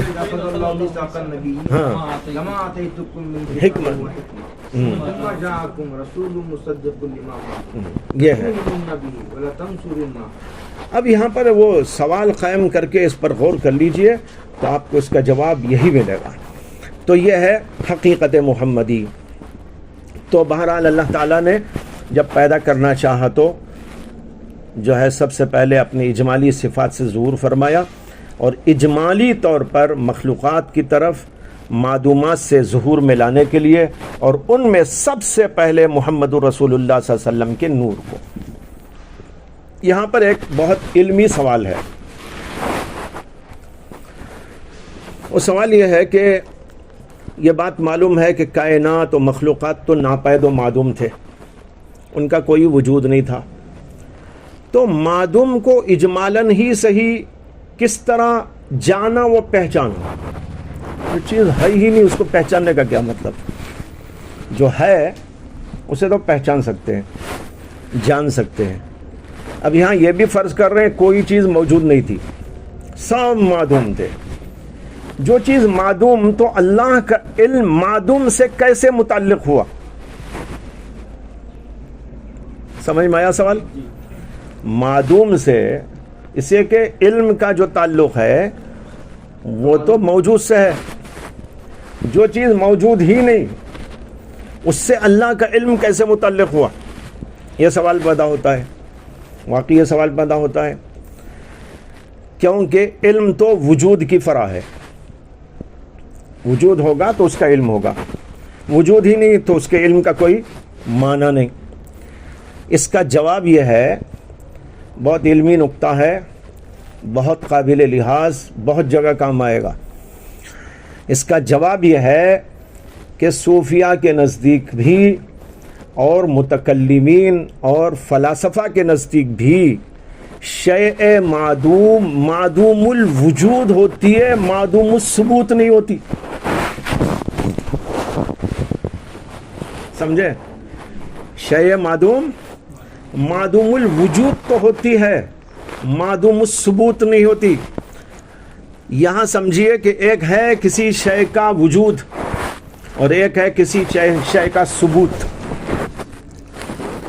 کسی شے کے عدم وجود سے اس کا عدم ثبوت لازم نہیں آتا، بلکہ ایک شے معدوم معدوم الوجود ہونے کے باوجود ثابت ہو سکتی ہے۔ جیسے کسی چیز کی فوقیت و تحتیت آپ بولتے ہیں، یہ محض ایک انتزاعی امر ہے، یہ چیز اس کے اوپر ہے، وہ چیز اس کے نیچے ہے۔ اوپر کیا نیچے کیا دکھاؤ؟ یہ چیز اس کے اوپر ہے، یہ چیز اس کے نیچے ہے۔ یہ نیچے کیا چیز ہے، اوپر کیا چیز ہے؟ محض ہمارا دماغی انتزاع ہے، اختراع ہے۔ حقیقت میں دیکھے تو کچھ بھی نہیں، یعنی وجود نہیں ہے اس کا، مگر ثبوت ہے۔ فوقیت و تحتیت کا وجود نہیں ہے، آپ کہیں بھی کسی بھی چیز کے بارے میں بتا نہیں سکتے کہ یہ اوپر ہے یا نیچے ہے۔ اوپر اور نیچے کا کوئی ثبوت، کوئی وجود نہیں ہوتا۔ ہاں ثبوت ہے، اسی لیے اس کے اوپر احکام جاری کیے جاتے ہیں اور آپ بولتے ہیں یہ اس کے اوپر ہے، یہ نیچے ہے، فلاں چیز ہے۔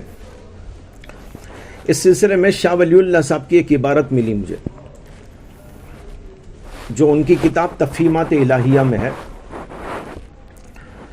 اور اس مسئلے پر زیادہ تفصیلی گفتگو ابقات میں حضرت اسماعیل شہید نے کی ہے، بہت تفصیل کے ساتھ ایک مستقل ابقہ اس کے اوپر انہوں نے لکھا ہے کہ شیء معدوم ثابت ہوتی ہے، شیء معدوم وجود کے اعتبار سے معدوم ہوتی ہے، ثبوت کے اعتبار سے معدوم نہیں ہوتی۔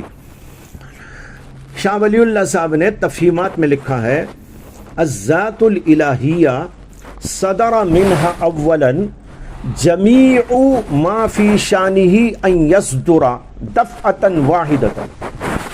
اللہ نے جب چیزوں کو پیدا کرنا چاہا تو دفعتاً تمام وہ چیزیں جن کی شان تھی کہ وہ وجود میں آ جائیں وہ سب وجود میں آ گئی، یعنی صادر ہو گئی۔ کہتے ہیں فصار الصادر بذلک الصدور ثابتا لا موجودا۔ اس صدور سے جب اللہ نے چاہا کہ ان چیزوں کا صدور ہو، ان چیزوں کو وجود میں لائیں، تو جو ہے یہ سب چیزیں صادر تو ہو گئی، اس کی وجہ سے وہ ثابت ہو گئی، موجود نہیں ہوئی۔ فصار الصادر بذلک الصدور ثابتا لا موجودا۔ اس میں سبب دو میں فرق سمجھ میں آ رہا ہے، ایک ہے ثابت ہونا، ایک ہے موجود ہونا۔ جو چیز موجود ہو وہ ثابت ہوتی ہے، لیکن جو چیز ثابت نہیں وہ غیر موجود ہے، نہیں بول سکتے آپ۔ یہ نقطہ ہے یاد رکھنے کے قابل۔ تو بہرحال اس اشکال کا اس کے اندر جواب پوشیدہ ہے۔ الغرض مرتبہ وحدیت کا حاصل یہ ہے کہ اللہ تعالیٰ اپنے پہلے مرتبے غیب الغیب یا غیب مطلق سے اس دوسرے مرتبے میں ظہور فرمایا اور ایک تعین پیدا ہوا، اور وہ تعین بھی بے چوں بے چرا بے کیف ہے، اس کی حقیقت کو کوئی نہیں جانتا، اس سے کہ اللہ تعالیٰ کی ذات بے چوں چرا اور بے کیف ہے، تو ہم اس کے تعین کو بھی یہی کہیں گے کہ وہ بھی بے کیف ہے۔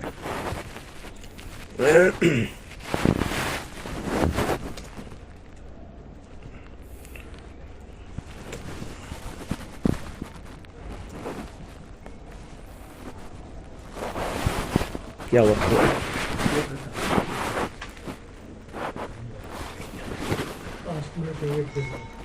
اب آتے ہیں تیسرے مرتبے کی طرف۔ یہ تیسرا مرتبہ واحدیت کہلاتا ہے، اسی کو تعین ثانی بھی کہا جاتا ہے۔ اوپر جو گزرا وہ تعین اول تھا، یہ تعین ثانی ہے۔ اس مرتبے میں ذات باری تعالیٰ نے اپنے اسماء و صفات اور اپنی مخلوقات کو بالتفصیل کلیتاً و جزیتاً جانا و پہچانا، جس سے اسماء الہیہ و صفات باری میں سے ہر صفت اور اسم الگ الگ طور پر ممتاز ہوا، اور مخلوقات کو بھی علی وجہ تفصیل معلوم کیا، جس سے تمام عالم کا نقشہ اپنی جزی کے ساتھ ممتاز ہو گیا۔ یہ دوسرا ہے تعین۔ اس کی مثال وہی جو پہلے دیا تھا اس کو کنٹینیو کیجئے۔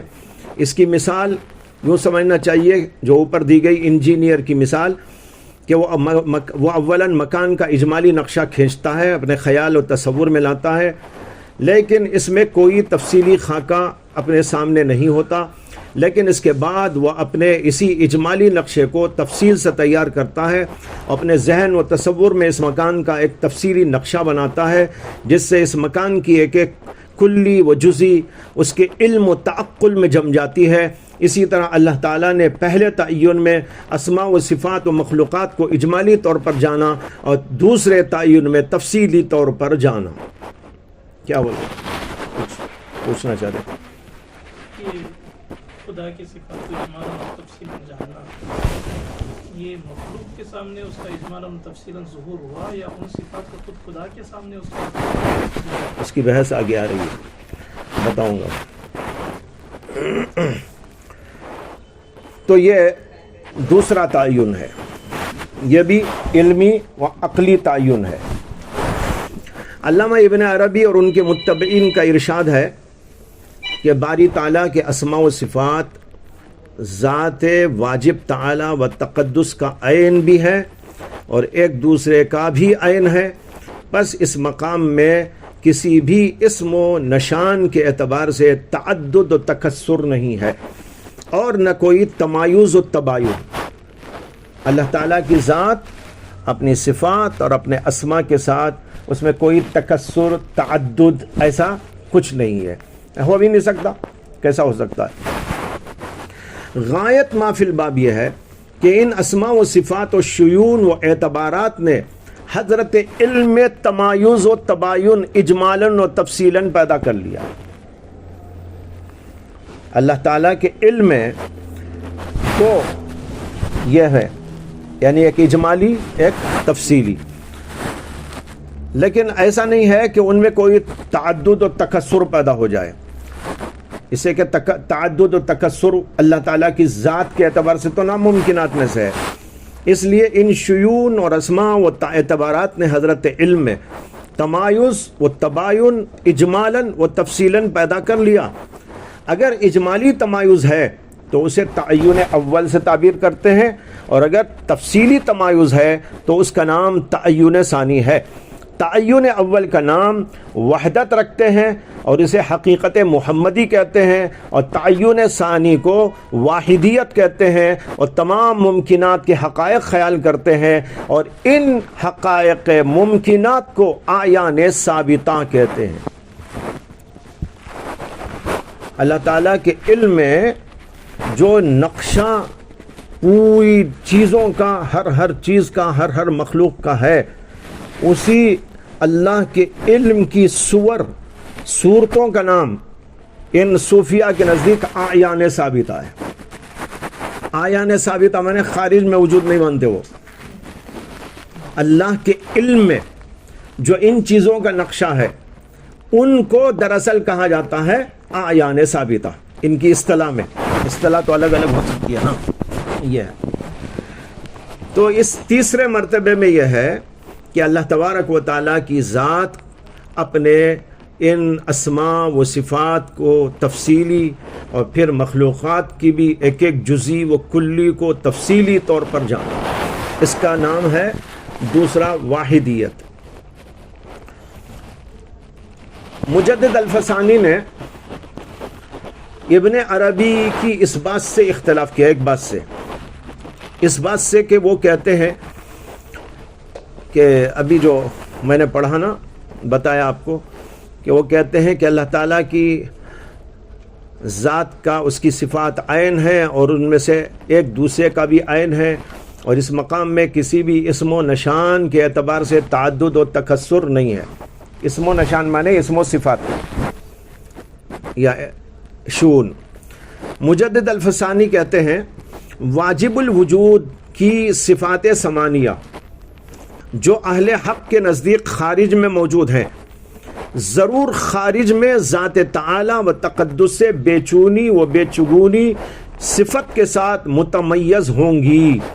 نیز یہ صفات آپس میں بھی بے چونی صفت کے ساتھ، یعنی بے کیفی صفت کے ساتھ ایک دوسرے سے متمیز ہوں گی، بلکہ بے چون تمیز خود مرتبہ ذات واحد تعالی میں بھی ثابت ہے، کیونکہ واجب تعالی مجہول الکیفیت وسعت کے ساتھ واسع ہے، اور وہ تمیز جس کو ہم سمجھ سکیں اللہ تعالیٰ کی ذات سے مسلوب ہے. یعنی ہم سمجھ نہیں سکتے کہ وہ کس قسم کا تمیز، لیکن بہرحال وہ کہتے ہیں کہ تمیز ہر چیز. انہوں نے کہا کہ کوئی تمیز نہیں، تمام صفات ایک دوسرے کی عین ہے. انہوں نے کہا بس اس چھوٹی سی بات سے ان کو اختلاف ہے، یہ ان کے کشوف کا نتیجہ ہے، اس میں زیادہ بحث کی ضرورت نہیں ہے. تو یہاں بتانا یہ ہے جو تیسرا مرتبہ ہے اس میں اللہ تبارک و تعالیٰ نے، جس طرح میں نے مثال دی کہ ایک تفصیلی نقشہ ہوتا ہے کسی بھی چیز کا، اس طرح اللہ تبارک و تعالیٰ نے پوری کائنات کا ایک تفصیلی جو علم اپنے پاس رکھا ہے، اس علم کا نام ہے دراصل اعیان ثابتہ، اور اسی مرتبے کو کہتے ہیں مرتبہ واحدیت. یہاں پر دو اہم تنبیہات ہیں اور آج کی بحث اسی پر میں ختم کروں گا، اور جو مراتب کونیہ ہیں اس کو پھر دوسری مجلس میں عرض کریں گے. یہ مراتب ثلاثہ جو آپ کے سامنے پیش کیے گئے، اس کے بارے میں دو تنبیہات ہیں. ایک تو یہ ہے کہ اس موقع پر جو بات عرض کی گئی کہ پہلے مرتبے میں ذات باری صرف اپنے وجود کے لحاظ سے ہے، اور دوسرے مرتبے میں اس کو اپنی ذات و صفات و اسماء و مخلوقات کا اجمالی علم، تیسرے مرتبے میں اس کا تفصیلی علم ہوا. اس میں تقدم و تأخر سے مراد ذاتی تقدم و تأخر ہے، زمانی تقدم و تأخر نہیں ہے. سمجھ میں آیا؟ اب دیکھو ایک آدمی چابی لے کر قفل کو کھولنے کے لیے پھر آتا ہے. اب سوال یہ ہے کہ پہلے ہاتھ کی حرکت ہوئی یا چابی کی؟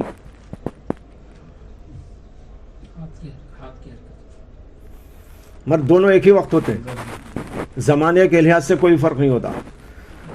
جو ہی پھراتا ہے وہ دو، ادھر ہاتھ بھی پھرتا ہے ادھر وہ بھی پھرتا ہے. تو اب یہاں تقدم تاخر زمانی نہیں ہے، ذاتی ہے. یہ ماننا پڑے گا ہمیں کہ پہلے ہاتھ پھرا، ہاتھ نہیں پھرتا تو چابی کیسا پھرتی. اسی طریقے پر ان تین مراتب کے اندر جو تقدم و تاخر کی بحث آ رہی ہے، پہلے ذات بحت ہے، پھر ذات اس کا تفصیل علم اجمالی ہے، پھر اس کے بعد علم تفصیلی کا مرتبہ ہے. تو یہ جو ہے تقدم و تاخر محض ذاتی اعتبار سے ہے، زمانی اعتبار سے نہیں. پہلے بھی میں نے اشارہ کیا، ایسا نہیں ہے کہ بھئی کسی وقت اللہ کی ذات ایسی تھی کہ اس کے اندر وہ صفات نہیں تھی، اجمالی بھی نہیں تھی، تفصیلی نہیں تھی، پھر اس کے بعد یہ ہوا، پھر اس کے بعد یہ ہوا. ایسا ہرگز نہیں. جب سے اللہ کی ذات ہے اس کے ساتھ اس کی صفات لازم ملزوم ہے، وہ کبھی اس سے منفک نہیں ہو سکتی، لیکن ہمیں جو سمجھنا ہے وہ علمی اور تعقلی اعتبار سے ہے کہ یہ 3 درجے ہیں. جیسے ابھی میں نے مثال دی کہ گھمائیں گے تو ہاتھ پہلے گھوما پھر یہ گھوما، یہ ماننا پڑے گا ہمیں. اب یہاں کوئی کہے کہ کہاں ایسا تھا، جب بھی آپ ہاتھ پھرا ہوں پھر گئے، وہ تو ہے عملی طور پر ایسے ہی ہوا، لیکن ہم سمجھ سکتے ہیں عقلی طور پر، علمی طور پر کہ پہلے ہاتھ پھرا گھما، حرکت اس کو ہوئی، اس کے بعد اس کو ہوئی. یہاں بھی یہ بات سمجھ لینا ہے، کیونکہ اگر ان مراتب میں تقدم و تاخر زمانی کو مانے تو نعوذ باللہ ذات واجب تعالیٰ کا کسی زمانے میں ان کمالات سے خالی ہونا لازم آئے گا، جو محال ہے، نہیں ہو سکتا ہے. حضرت حکیم الامت تھانوی نے اس کی طرف اشارہ دیا ہے دوسرے صفحے پر.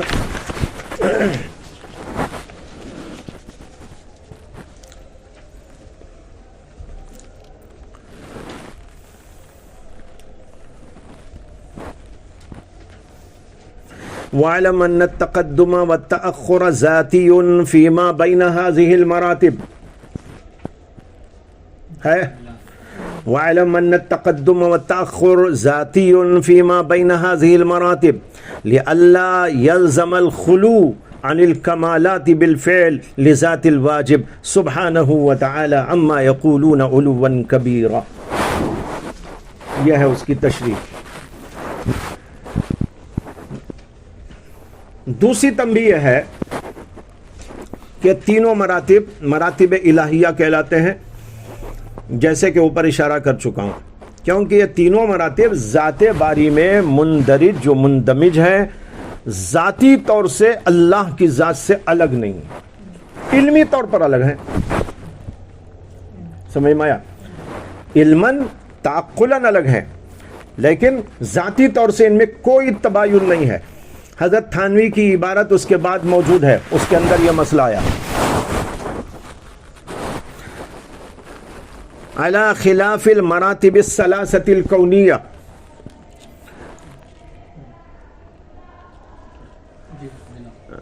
کیا ہے